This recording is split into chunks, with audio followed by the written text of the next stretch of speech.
Hello, parents and students of our 3rd, 4th, and 5th grade online students. This is just an update of the Odyssey regarding the Odyssey Tile and time expectations and how Carbon Online kind of looks. So as you get into your Pathfinder, you're going to see that we now have an Odyssey Tile added on there. So let me explain what you're going to be doing. First off, if you haven't finished your diagnostic test within PathBlazer Reading or PathBlazer Math, that is first priority. The second thing is, once you get your diagnostic done, you can see when I click on Diagnostic A Pretest, I still have a learning path that I need to work on. That star tells me click here, and I have several lessons that I still need to do. Those that are grayed out or checked off mean that I have completed those, and I haven't completed any, but you can see I need to start here. And when you click on that, it puts you into a lesson with a quiz or some type of activity attached to it.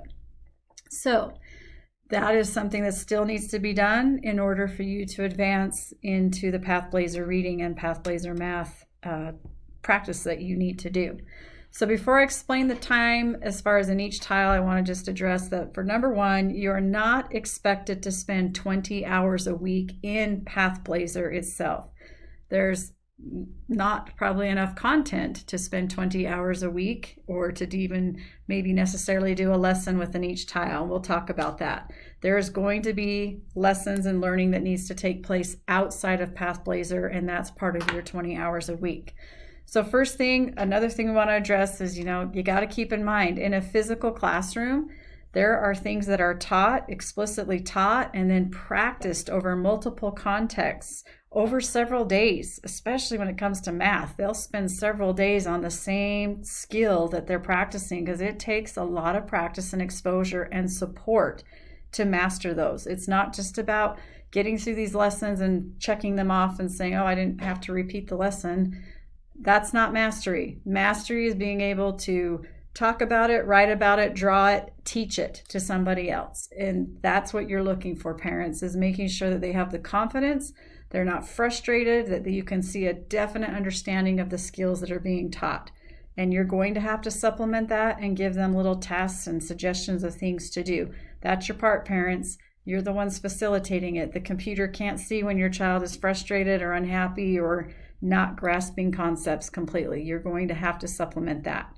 So as you get done with your diagnostics and you get into your Diagnostic A learning path, you're going to spend every single day in PathBlazer Reading or PathBlazer Math, you're going to spend about 15 minutes. These are to help you with skills that are considered either below your grade level or entry required skills for your grade level. So you're going to want to make sure every day you're addressing some of those gaps. You can spend more than 15 minutes, but we're going to say a minimum of 15 minutes in reading and a minimum of 15 minutes in math. When you get into the Odyssey Tile, this is all your grade level material. So this is what, if you're sitting in a physical classroom with your grade level, this is the type of material they're learning in the regular curriculum. So first off, let's talk about how it is structured. When you get into the Odyssey Tile, you're going to notice there is no snowflake. It doesn't tell you where to start. In the Odyssey Tile, it's all organized by titles. And you're going to have to look very carefully because it starts with QTR, which means quarter one, and then the dash and the number tells you which lesson this is. This is number one right here. You'll notice that we have all of the teens next. That doesn't mean that's the next lesson. We're going to have to find lesson number 2, and it's right here. Quarter one, lesson 2. And then we have all of the 20s in the way. You can see how this pattern works in this program. We have to go to lesson 3. It's going to take some careful watching, making sure that you're advancing in the lessons in the order they should go. So when you click on the lesson, this is lesson number 1. I'm going to click on it. Now I've got my snowflake back. It's going to show me this is the order I have to go. If there's a little resource tab here, it means there's something for you to print or to view to help you with this concept. I have noticed when you click on that, it does kick you out of the system. I don't know why. I don't know if it's just a glitch for today, but that's just an FYI. I am aware it's kicking you out, but that is a resource to help you with practicing these skills. When you see this little symbol right here, it's telling you this is a graded task, and if you don't score 80% or higher, it is going to push you back into some instruction and have you try it again. So that's something to keep in mind. So when you get into your language arts tab and you're working on a lesson, those lessons could take anywhere from 15 to 30 minutes, but that's not it. You need to take that lesson, the skills or the concepts taught from that lesson, and there needs to be some targeted practice. You can't practice writing. You can't practice finding words with patterns. You have to actually get into books or have a task, and this is where you're going to step in, parents. You're going to know how your students are receiving this information and where their frustration is and where you recognize they're not really getting this yet. This is where you're going to have to give them some type of a task or an assignment to do. It can be through talking, it can be writing, it can be drawing. They can teach you a lesson. You can give them a book and tell them, I want you to find these, as many patterns as you can, the words with this pattern.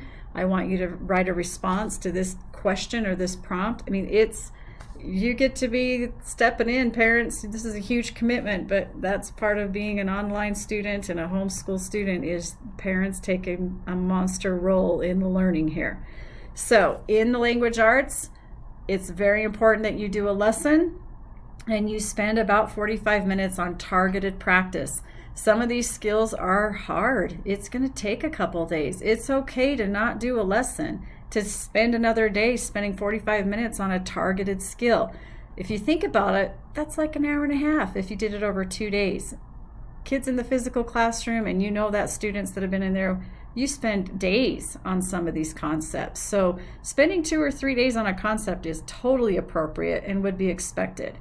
When you get into the math tile, it's again not organized with a snowflake. It is organized by title. So we're looking at quarter 1. This is number 1. But wanted to show you, parents, because a lot of parents get confused on what does this look like in math. I don't remember. Within the title, there is the code you need. It starts with a grade level number and then the code for what area within the core that is, what objective and standard it is. If you were to Google that code, that symbol, those symbols right there, it'll give you all kinds of sites that you could either find practice activities or ideas for how to connect this to like classroom tasks, or just to simply get some more instruction on what does this look like, because not all the parents recognize what some of this is, and that's totally okay. You might need a little bit of instruction yourself. So this is to help parents if you need to find any more supplemental materials, and not if, when you're looking for supplemental materials, it'll help you be able to find stuff quicker. So when we're in math, same thing. Once you're in the tile itself, it will show you where you have to start. It will also show you if you have a quiz that's going to push you back to instruction if you don't pass it at 80%. So in our math tiles, we're going to do a lesson, and we should have at least 30 minutes of targeted and practice, focused practice on that skill. There's not enough lessons for you to have one lesson a day and just breeze through this. If you are not giving sufficient practice. It should take at least 2 or 3 days for each of these lessons, and it may take longer. It really depends on your understanding of the skills. So Odyssey Tile, so far we've learned about language arts. We're doing a lesson and targeting for about 45 minutes for as many days as we need to. Math, we're going to do a lesson. We're going to target for 30 minutes a day for as many days as we need to. And then you have science, and that's all structured the same. It's all organized by title, so you need to watch. This one only has 9 lessons within it, so you can see it's pretty easy to follow along. But when you get into those lessons, again, it's structured exactly the same. You've got science and you have social studies. Social studies is largely language arts based, lots of reading and responding, that type of stuff, to various cultures and social study type concepts, content areas. So when you're working within science or social studies, we're going to ask for 30 minutes a day. You can choose.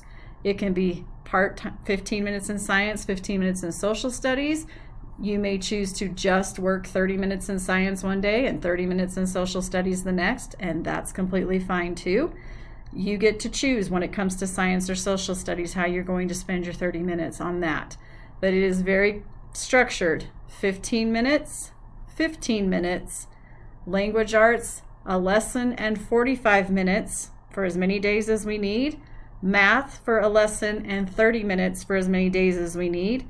And then science and social studies, we're going to split 30 minutes or 30 minutes per subject for the day.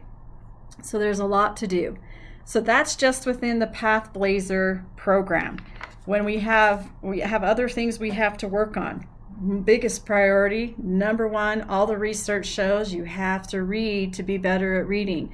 We're going to be reading 60 minutes a day. That has to be part of your everyday routine. That doesn't mean sitting and just reading straight for 60 minutes. You can break those 60 minutes up over in smaller chunks if you want, but this is very important that you're reading leveled text, your independent leveled text. You will get your RAS Kids sign-on if you haven't already received it, so you can access those books. Parents, this is not turn them loose and let them just pretend they're reading. It's monitoring them, letting them read independently, but interrupting and having them tell you what they're reading, having them talk about it after they're done. What did they read? What can they teach you about it? What was the conflict in the story? It would be completely appropriate to give your child a notebook and have them write down vocabulary words, new words that they didn't know, and have them find out the meanings to those, or writing a response every day about what they've read, a little journal about their reading. Very important that we're incorporating those types of tasks as we're working. Asking lots of questions. It's not just can you read quickly or accurately, it's do you understand what you're reading and why you're reading. That is essentially more important than how fast you're reading. So just to recap, 15 minutes, 15 minutes, a lesson with 45 minutes, a lesson with 30 minutes for as many days as we need in that, staying on that same concept. 30 minutes a day between these two subjects, or you can just choose 30 minutes here and the next day 30 minutes here. It's up to you. 60 minutes of independent reading. Every school has either ST Math or iReady. Those logins, those licenses have been activated. We're just getting the logins set up. You should have that information by end of the week, latest by the second week of September. You will work at least 20 minutes a day in that program. Parents, if you have a student that is extremely struggling in reading, they're missing some very early foundational reading skills, we do have a Waterford reading program link we can send you. It's very phonics-based, phonemic awareness-based. Maybe it could help fill some of those gaps where students are struggling. You can reach out to the facilitator and ask for that account to be set up for you, and that would give you a 20-minute practice every day on early foundational reading skills. So just reach out if you have questions. It will get a lot easier if you get a system going. Remember, we are asking for 20 hours a week. That doesn't mean all in this program again. We just gave several ideas of how that has to be laid out. It can be any time of the day and any day of the week, but there should be 5 days a week of targeted, focused instruction, just as if you were in the classroom. Please reach out if you have any questions. Thank you.